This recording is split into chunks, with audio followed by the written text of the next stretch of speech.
Hinihiling ng Rusya na magdeklara ng tigil putukan sa buong linya ng labanan sa Oktubre 17 upang masimulan ang pagkukumpuni ng Zaporizhzhia na planta ng nuklear na kuryente, na mismong ang Rusya rin ang nagdala sa kritikal na kalagayan. Ang panawagang ito ay inilabas ng mga Ruso sa araw ng pag-uusap sa telepono nina Donald Trump at Vladimir Putin. At dito agad makikita ang lantad na manipulasyon ng mga Ruso. Ang mga kinatawan ng mga mananakop na Ruso ay hayagang naghayag na kailangan nila ng tigil putukan mismo sa araw na makikipagkita si Vladimir Zelensky kay Donald Trump. Dito may naisip na matinding manipulasyon ang mga Ruso. Ang totoo niyan, sinabi ni Trump kamakailan na balak ng Ukraine na magsagawa ng malawakang opensiba at handa siyang suportahan ang ganitong opensiba. At sa mismong sandaling ito, humihiling ang Russia ng tigil putukan para subukang ipakita na ang Ukraine ang gustong makipagdigma, kahit na ang pagsisimula ng mga pagkukumpuni ay napipigilan lang ng mga pambobomba ng Russia. Sigurado akong narinig nyo na ilang blok ng Zaporizhzhia Nuclear Power Plant ay nawalan ng kuryente ilang linggo na ang nakalipas. Magkakaroon ba ng tigil putukan bukas? Pag-usapan natin yan. Sa susunod na episode, tatalakayin natin ang mga plano ng mga Ruso, dahilan ng kanilang pahayag tungkol sa tigil putukan at paano nila minamanipula ang issue. Ako si Alexei Pechi.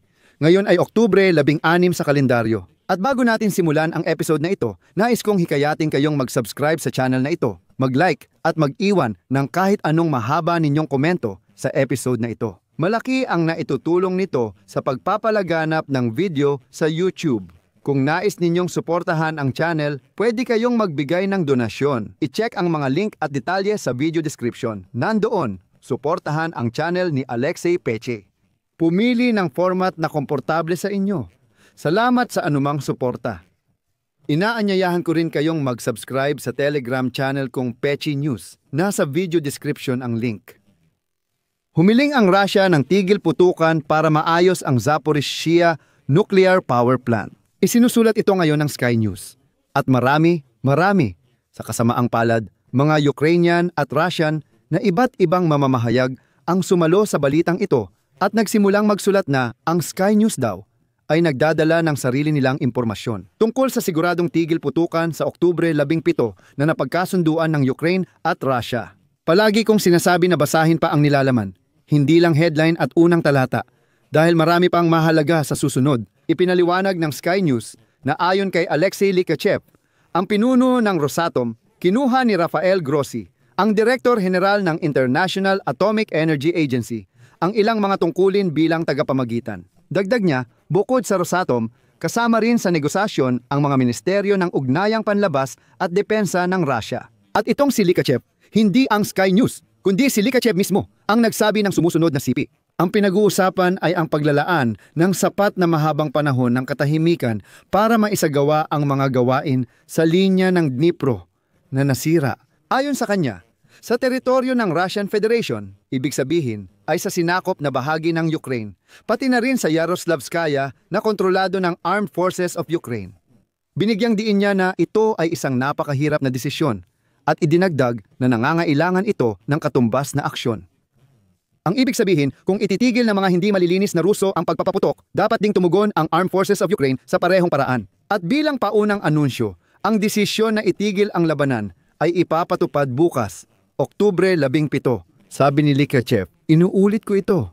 Ayon din kay Likachev, malaki ang dami ng trabaho kaya kakailanganin ng mga network specialist ng mga 6 to 7 araw. Umaasa ang mga Ruso na magkakaroon ng kahit isang linggong tigil putukan. Tandaan ninyo ang sandaling ito, napakahalaga nito at tumutugma ito sa iba pang mahahalagang kaganapan para sa Ukraine. Nagkomento rin ang opisyal ng Russia tungkol sa ambag ni Grossi sa diplomatikong pagresolba ng issue sa pagkukumpuni ng Zaporizhzhia Nuclear Power Plant na sinakop ng mga Ruso. CP, dapat nating kilalanin ang malaking diplomatikong trabaho ni Grossi. Pero sa aming panig, ang desisyon ay gagawin sa interahensyang format at sa unang-una ay sa pamumuno ng kagawaran ng tanggulan. Kagiliw-giliw na hindi pa nagsasalita ng publiko ang mga autoridad ng Ukraine tungkol dito. Gayunpaman, tinitiyak ng mga insider na ang pagsisimula ng mga pagkukumpuni sa Zaporizhzhia Nuclear Power Plant ay naaantala lamang dahil sa Russia, dahil sila ang sumusugod at nagpapadala ng mga pag-atake kapwa sa mga linya at sa mga manggagawa sa pagkukumpuni.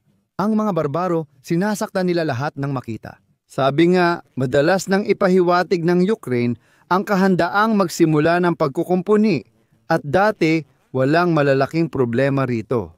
Ngayon, di na ito magawa dahil sa pambobomba ng mga Ruso.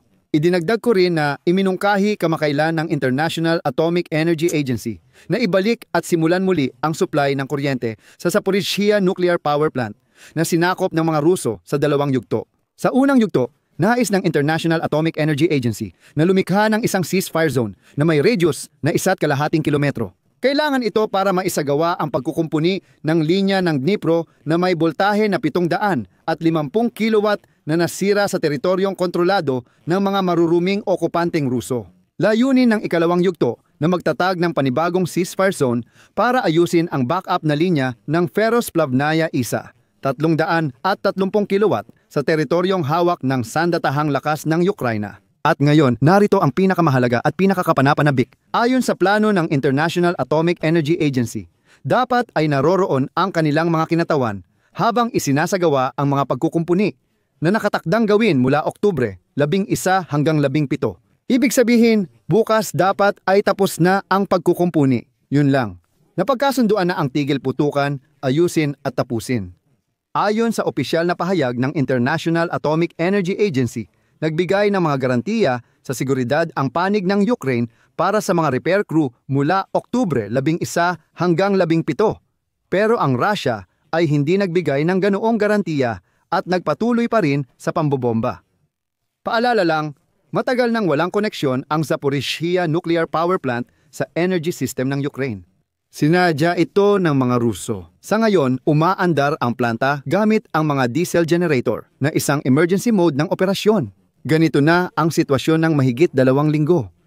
Pero bastos ang mga Ruso sa pagmamanipula ng issue ng nuclear safety at di nila ito pinatagal ng ganito.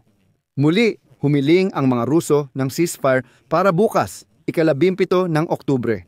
Sabi ng International Atomic Energy Agency na pagkasunduan na ang ceasefire sa paligid ng Zaporizhzhia Nuclear Power Plant mula 11 hanggang 1. Nagbigay ang Ukraina ng garantiya ng kaligtasan para sa lahat ng manggagawa sa pagkukumpuni. Ano ang nangyari mas maaga at ano ang nangyari noon? Pangulo ng Estados Unidos, Donald Trump. Nagpahayag noong Oktubre 15 na nais ng Ukraina magsimula ng opensiba at kailangang magdesisyon ng mahirap. At kailan balak ni Trump gawin ang desisyong ito? Tungkol sa pagsuporta sa opensiba ng Ukraina? Tama, bukas, 17 ng Oktubre, may pagpupulong siya kay Pangulong Volodymyr Zelensky ng Ukraina para talakayin ang mga long-range na missile, Tomahawk, bagong opensiba ng sandatahang lakas ng Ukraina. Ganito sinabi ni Trump, "CP,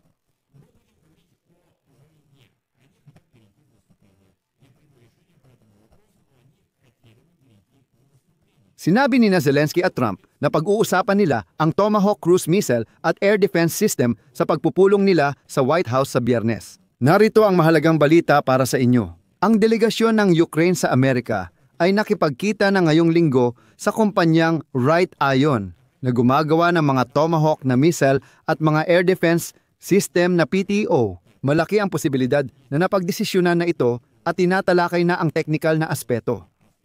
Sinabi ni Trump noon na naniniwala siyang kayang mabawi ng Ukraine ang mga teritoryong sinakop ng Russia, pero hindi ito mangyayari ng walang opensiba. Lahat ay nakasalalay sa opensiba at sa ganitong kalagayan, nagpapalabas ng totoong palabas ang mga Ruso.